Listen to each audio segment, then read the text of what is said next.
नमस्कार दोस्तों, मैं विकास त्रिवेदी आपके अपने YouTube चैनल विकास स्टडी सर्कल पर आप सभी का स्वागत करता हूं। दोस्तों, आज हम UP triple S C PET का प्रैक्टिस सेट लेकर आए हैं, जो हमारा एग्ज़ाम 15-16 अक्टूबर को होने वाला है। उसी की दृष्टि से बहुत ही महत्वपूर्ण प्रैक्टिस सेट है। तो दोस्तों, वीडियो को अंत तक जरूर देखें और ज़्यादा से ज़्यादा लाइक करें, शेयर करें और चैनल को सब्सक्राइब जरूर करें। दोस्तों, तो शुरू करते हैं आज का अपना प्रैक्टिस सेट। दोस्तों, सबसे पहला क्वेश्चन है हमारा प्रैक्टिस सेट का कि भारत में प्रमुख डुगोंग संरक्षण आरक्षित क्षेत्र स्थापित करने वाला प्रथम राज्य कौन सा है। तो दोस्तों, भारत में प्रथम डुगोंग संरक्षण आरक्षित क्षेत्र स्थापित करने वाला प्रथम राज्य कौन सा है। तो इसका आंसर क्या होगा? तमिलनाडु, केरल, उड़ीसा, आंध्र प्रदेश। तो इसका आंसर हो जाएगा तमिलनाडु। दोस्तों, तमिलनाडु में डुगोंग संरक्षण आरक्षित क्षेत्र स्थापित किया गया है और ये डुगोंग संरक्षण जो केंद्र है ये मन्नार की खाड़ी में पाया जाता है। डुगोंग संरक्षण केंद्र जो है ये मन्नार की खाड़ी में पाया जाता है और ये डुगोंग एक समुद्री गाय है। डुगोंग समुद्री गाय है। और दोस्तों, तमिलनाडु की राजधानी चेन्नई है और यहाँ के सीएम M.K. स्टालिन है और इनकी आत्मकथा ऑटोबायोग्राफी उंगलिंग ओरुवन है। उसके बाद दोस्तों, अपने दूसरे क्वेश्चन पर चलते हैं। दूसरा क्वेश्चन हमारा है कि कौन सा शहर अपने सरकारी कामकाज में 100% पेपरलेस रणनीति को लागू करने वाला विश्व का पहला शहर बन गया है। कौन सा शहर दोस्तों 100% पेपरलेस रणनीति को लागू करने वाला विश्व का पहला शहर बन गया है। तो ऑप्शन है बेरूत, तेल अवीव, दुबई, नई दिल्ली। तो इसका आंसर क्या सही हो जाएगा? दुबई। दोस्तों, दुबई जो है यूएई की राजधानी दुबई है और ये विश्व का पहला पेपरलेस शहर बन गया है। और दोस्तों, दुबई में ही आईसीसी का मुख्यालय है। आईसीसी का मुख्यालय दुबई में ही है और दुबई में दोस्तों विश्व का सबसे ऊंचा ऑब्जर्वेशन व्हील का अनावरण 2021 में किया गया था और जिसका नाम एन दुबई रखा गया है। जो विश्व का सबसे ऊंचा ऑब्जर्वेशन व्हील है इसका नाम एन दुबई रखा गया है। तो दुबई में ही आईसीसी का मुख्यालय है और आईसीसी के अगर हेड की बात करें तो ग्रेग बर्कले हैं जो न्यूजीलैंड के हैं दोस्तों। उसके बाद अपने आज के तीसरे क्वेश्चन पर चलते हैं दोस्तों। निम्नलिखित में से कौन भारत की पहली महिला कमांडो ट्रेनर थी? कौन महिला कमांडो ट्रेनर थी? भारत की पहली महिला कमांडो ट्रेनर दोस्तों अवनी चतुर्वेदी, दमयंती बेसरा, डॉक्टर सीमा राव और ऑप्शन 4 है मिताली राज। तो इसका आंसर क्या हो जाएगा दोस्तों? इसका आंसर होगा डॉक्टर सीमा राव। दोस्तों, डॉक्टर सीमा राव पहली महिला कमांडो ट्रेनर थी। इसका आंसर सही होगा। उसके बाद जो अवनी चतुर्वेदी हैं दोस्तों, ये पहली महिला फाइटर पायलट हैं। अवनी चतुर्वेदी पहली महिला फाइटर पायलट हैं। और अगर मिताली राज की बात करें तो दोस्तों 6 विश्व कप खेलने वाली एकमात्र महिला मिताली राज हैं और अभी हाल ही में इन्होंने संन्यास ले लिया है। ये क्रिकेट खेलती हैं दोस्तों और इन्हें महिला क्रिकेट का सचिन भी कहा जाता है। उसके बाद दोस्तों अगले क्वेश्चन पर चलते हैं कि लग्जरी ब्रांड लुई विटान के पहले भारतीय ब्रांड एम्बेसडर कौन बने। दोस्तों, लग्जरी ब्रांड लुई विटान के पहले भारतीय ब्रांड एम्बेसडर कौन बने? तो ऑप्शन है आमिर खान, दिशा पटानी, शाहरुख खान और दीपिका पादुकोण। तो दोस्तों, इसका आंसर सही हो जाएगा option number 4 Deepika Padukone. Deepika Padukone luxury brand Louis Vuitton की पहली भारतीय ब्रांड एम्बेसडर बनी है। और दोस्तों, अगर हम आमिर खान की बात करें तो आमिर खान आपने सुना होगा उपभोक्ता स्वास्थ्य सेवा ऐप है PharmEasy. Aamir Khan PharmEasy के ब्रांड एम्बेसडर बनाए गए हैं। और अगर हम दिशा पटानी की बात करें, दिशा पटानी बाटा इंडिया लिमिटेड की ब्रांड एम्बेसडर हैं। बाटा इंडिया की ब्रांड एम्बेसडर हैं। और शाहरुख खान दोस्तों ऑनलाइन स्किल गेमिंग A23 के ब्रांड एम्बेसडर हैं शाहरुख खान। और Deepika Padukone luxury brand Louis Vuitton, Disha Patani Bata. और दोस्तों, दीपिका पादुकोण जो हैं इन्होंने 75वें कांस फेस्टिवल जो फ्रांस में हुआ था उसकी जूरी का हिस्सा भी थी दीपिका पादुकोण। उसके बाद अगले क्वेश्चन पर चलते हैं दोस्तों। 75वीं संतोष ट्रॉफी राष्ट्रीय फुटबॉल चैंपियनशिप 2021-22 किसने जीती? तो दोस्तों, जो 75वीं संतोष ट्रॉफी है राष्ट्रीय फुटबॉल चैंपियनशिप, इसके विजेता कौन थे? तो इसका विजेता केरल रहा। और दोस्तों, एक फाइनल मैच जो हुआ था वो केरल और बंगाल के मध्य हुआ था जिसमें केरल विजयी हुआ। और उपविजेता की अगर बात करें तो पश्चिम बंगाल उपविजेता पश्चिम बंगाल रहा और केरल ने ये ट्रॉफी 7वीं बार जीती। और दोस्तों, फुटबॉल से संबंधित फीफा की अगर हम बात करें तो फीफा का मुख्यालय ज्यूरिख स्विट्जरलैंड में है। दोस्तों, ज्यूरिख स्विट्जरलैंड में फीफा का मुख्यालय है। और फीफा के प्रमुख की अगर बात करें या फीफा के हेड की बात करें तो मियामी इन्फेंटिनो हैं। और अभी हाल ही में स्विट्जरलैंड के एक टेनिस प्लेयर रोजर फेडरर ने संन्यास ले लिया है दोस्तों। उसके बाद अगले क्वेश्चन पर चलते हैं। निम्नलिखित में कौन हैती देश की राजधानी है? तो दोस्तों हैती देश की राजधानी कौन सी है? नसाउ, हवाना, पोर्ट ओ प्रिंस या परमारिबो? तो दोस्तों इसमें से कौन सा आंसर सही होगा? हैती की कौन सी राजधानी है? तो दोस्तों इसका आंसर सही हो जाएगा पोर्ट ओ प्रिंस। पोर्ट ओ प्रिंस जो है वो हैती देश की राजधानी है। और अगर हम नसाउ की बात करें तो दोस्तों नसाउ बहामा देश की राजधानी है। नसाउ बहामा देश की राजधानी है।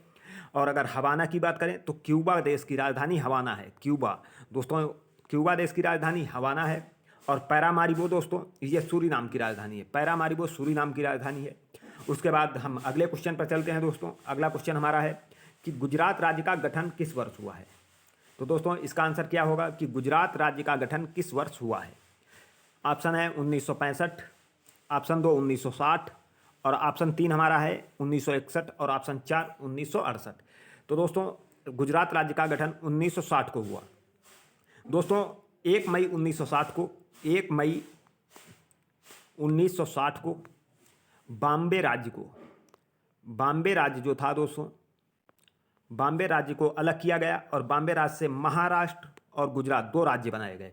तो 1960 में 1 मई 1960 को गुजरात राज्य तथा महाराष्ट्र राज्य का गठन हुआ, जिसे बॉम्बे राज्य से बनाया गया था। और दूसरी बात दोस्तों, गुजरात की अगर राजधानी की बात करें तो गुजरात की राजधानी गांधीनगर है और गुजरात को पश्चिम भारत का गहना कहा जाता है। उसके बाद अगले क्वेश्चन पर चलते हैं। नदी में जल प्रदूषण की मात्रा को किसके माध्यम से मापा जाता है? दोस्तों नदी में जो जल प्रदूषण होता है उसको किसके माध्यम से मापा जाता है? ये बहुत बार क्वेश्चन पूछा गया है कि नदी में जल प्रदूषण की मात्रा को किसके माध्यम से मापा जाता है। तो ऑप्शन है जल में वियोजित क्लोरीन की मात्रा से, ऑप्शन 2 है जल में वियोजित नाइट्रोजन की मात्रा से, ऑप्शन 3 है जल में वियोजित ओजोन की मात्रा से, ऑप्शन 4 है जल में वियोजित ऑक्सीजन की मात्रा से। तो इसका आंसर क्या होगा दोस्तों? ऑप्शन नंबर 4 जल में वियोजित ऑक्सीजन की मात्रा से जल में प्रदूषण की मात्रा का पता लगाया जाता है। उसके बाद दोस्तों अगले क्वेश्चन पर चलते हैं। अगला क्वेश्चन हमारा है कि निम्नलिखित में से किस राज्य में बालपक्रम राष्ट्रीय उद्यान है? दोस्तों हमने जो इसके पहले प्रैक्टिस सेट किए हैं उनमें ये क्वेश्चन पूछा गया है कि बालपक्रम राष्ट्रीय उद्यान कहाँ है। तो इसका आंसर आप लोगों को पता होगा। तो क्या होगा इसका आंसर दोस्तों? इसका आंसर हो जाएगा मेघालय। मेघालय में बालपक्रम राष्ट्रीय उद्यान है दोस्तों। और मेघालय में ही नोकरेक राष्ट्रीय उद्यान है। नोकरेक राष्ट्रीय उद्यान मेघालय में है। और अगर मेघालय की बात करें तो दोस्तों मेघालय में गारो, खासी और जयंतिया पहाड़ियाँ पाई जाती हैं। गारो, खासी और जयंतियाँ दोस्तों, गारो, खासी, जयंतिया पहाड़ियाँ भी मेघालय में पाई जाती हैं। उसके बाद हम अपने अगले क्वेश्चन पर चलते हैं दोस्तों। अगला क्वेश्चन हमारा है कि भारत में रेलवे की शुरुआत करने वाले ब्रिटिश गवर्नर जनरल का नाम बताइए। दोस्तों भारत में रेलवे की शुरुआत किसने की? यह भी पिछले प्रैक्टिस सेट में पूछा हुआ क्वेश्चन है।